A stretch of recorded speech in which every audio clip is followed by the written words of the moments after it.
धृतराष्ट्र बोले, हे संजय, धर्मभूमि कुरुक्षेत्र में एकत्रित युद्ध के इच्छा वाले मेरे और पांडु के पुत्रों ने क्या किया? संजय बोले, उस समय राजा दुर्योधन ने व्यूह रचनात्मक पांडवों की सेना को देखा और द्रोणाचार्य के पास जाकर यह वचन कहे, हे आचार्य, आपके बुद्धिमान शिष्य द्रुपद पुत्र धृष्टद्युम्न द्वारा व्यूहाकार खड़ी हुई पांडवों की इस बड़ी भारी सेना को देखिए। इस सेना में बड़े बड़े धनुषों वाले तथा युद्ध में भीम और अर्जुन के समान शूरवीर सात्यकी और विराट तथा महारथी राजा द्रुपद, धृष्टकेतु और चेकितान तथा बलवान काशीराज, पुरुजित, कुंतीभोज और मनुष्य में श्रेष्ठ सभ्य पराक्रमी योद्धा मन्यु तथा बलवान उत्मोजा, सुभद्रा पुत्र अभिमन्यु एवं द्रौपदी के पांचों पुत्र ये सभी महारथी है। हे ब्राह्मण श्रेष्ठ, अपने पक्ष में भी जो प्रधान है उनको आप समझ लीजिए। आपकी जानकारी के लिए मेरी सेना के जो सेनापति है उनको बतलाता हूँ।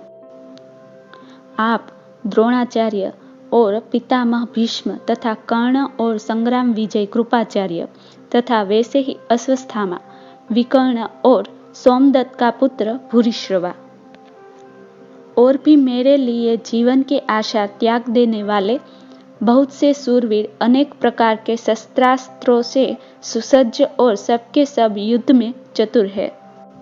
भीष्म पितामह द्वारा रक्षित हमारी वह सेना सब प्रकार से अजय है और भीम द्वारा रक्षित यह लोगों की यह सेना जीतने में सुगम है। इसलिए इस मोर्चों पर अपनी अपनी जगह स्थित रहते हुए आप लोग सभी निसंदेह भीष्म पितामह की ही सब ओर से रक्षा करें।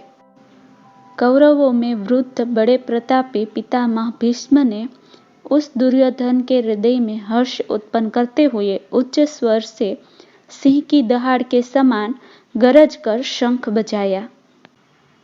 इसके पश्चात शंख और नगारे तथा ढोल, मृदंग और नरसिंगे आदि बजे एक साथ ही बज उठे। उसका वह शब्द बड़ा भयंकर हुआ। इसके अनन्य सफेद घोड़ों से युक्त उत्तम रथ में बैठे हुए श्री कृष्ण महाराज और अर्जुन ने भी अलौकिक शंख बजाए। श्री कृष्ण महाराज ने पंचजन्य नामक, अर्जुन ने देवदत्त नामक और भयंकर कर्म करने वाले भीमसेन ने पौंड्रक नामक महाशंख बजाया। कुंती पुत्र राजा युधिष्ठिर ने अनंत विजय नामक और नकुल तथा सहदेव ने सुघोष और मणिपुष्पक नामक शंख बजाए।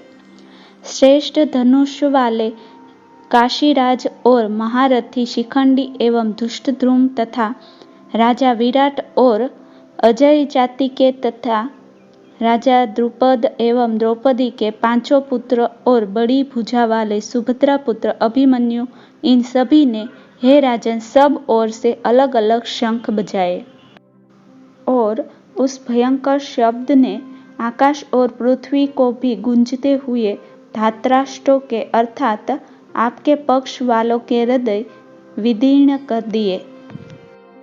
हे राजन, इसके बाद कपिध्वज अर्जुन ने मोर्चा बांधकर डटे हुए धृतराष्ट्र संबंधियों को देखकर उस शस्त्र चलने की तैयारी के समान धनुष उठाकर हंसी श्री कृष्ण महाराज से यह वचन कहे, हे अच्युत, मेरे रथ को दोनों सेनाओं के बीच में खड़ा कीजिए और जब तक मैं युद्ध क्षेत्र में डटे हुए युद्ध के अभिलाषी इन विपक्षी योद्धाओं को भली प्रकार देख न लूं कि इस युद्ध रूप व्यापार में मुझे किन किन के साथ युद्ध करना योग्य है, तब तक उसे खड़ा रखिए।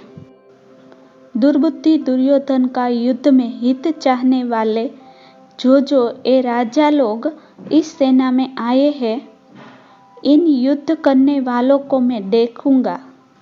संजय बोले, हे धृतराष्ट्र, अर्जुन द्वारा कहे अनुसार महाराजा श्री कृष्णचंद्र ने दोनों सेनाओं के बीच में भीष्म और द्रोणाचार्य के सामने तथा संपूर्ण राजाओं के सामने उत्तम रथ को खड़ा कर इस प्रकार कहा कि हे पार्थ, युद्ध के लिए जुटे हुए इन कौरवों को देख।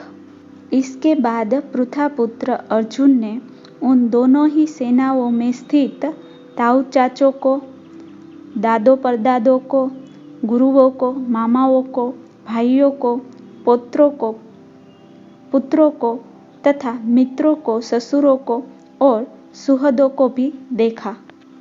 उन उपस्थित संपूर्ण बंधुओं को देखकर वे कुंती पुत्र अर्जुन अत्यंत करुणा से युक्त होकर शोक करते हुए यह वचन बोले।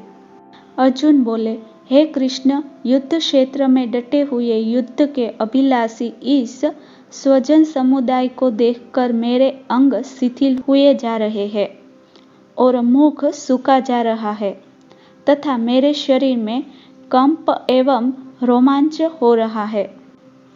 हाथ से गांडीव धनुष गिर रहा है और त्वचा भी बहुत जल रही है तथा मेरा मन भ्रमित सा हो रहा है, इसलिए मैं खड़ा रहने को भी समर्थ नहीं हूँ।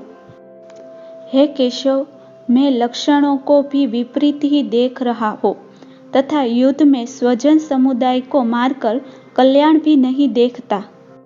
हे केशव, मैं न तो विजय चाहता हूँ और न राज्य तथा सुखों को ही।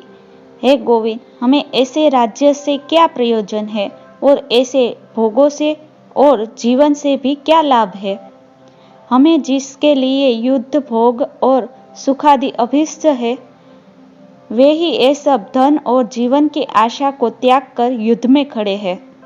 गुरुजन, ताऊ, चाचा, लड़के और उसी प्रकार दादे, मामे, ससुर, पौत्र, साले तथा और भी संबंधी लोग हैं।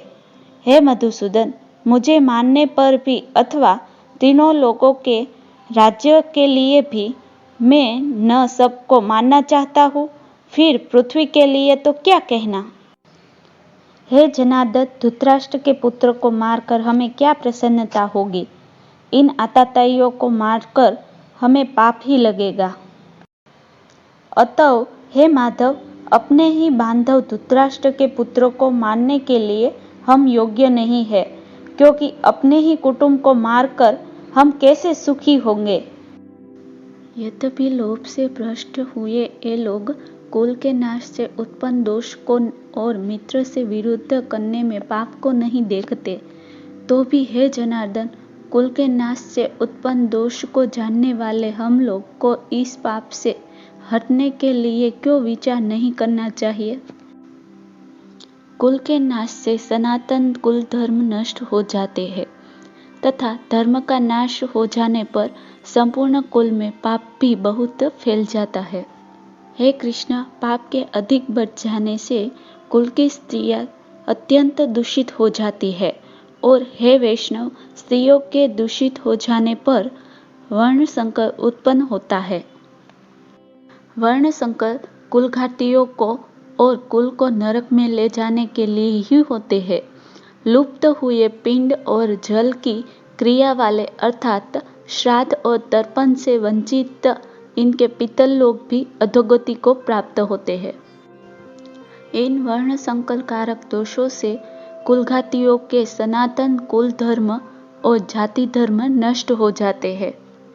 हे जनार्दन, जिनका कुल धर्म नष्ट हो गया है, ऐसे मनुष्य का अनिश्चित काल तक नरक में वास होता है, ऐसा हम सुनते आए हैं।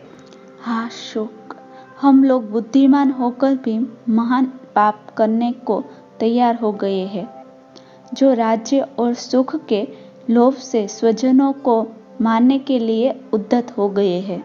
यदि मुझ शस्त्र रहित एवं सामना न करने वाले को शस्त्र हाथ में लिए हुए धृतराष्ट्र के पुत्र रण में ही मार डाले, तो वह मारना भी मेरे लिए अधिक कल्याणकारी होगा।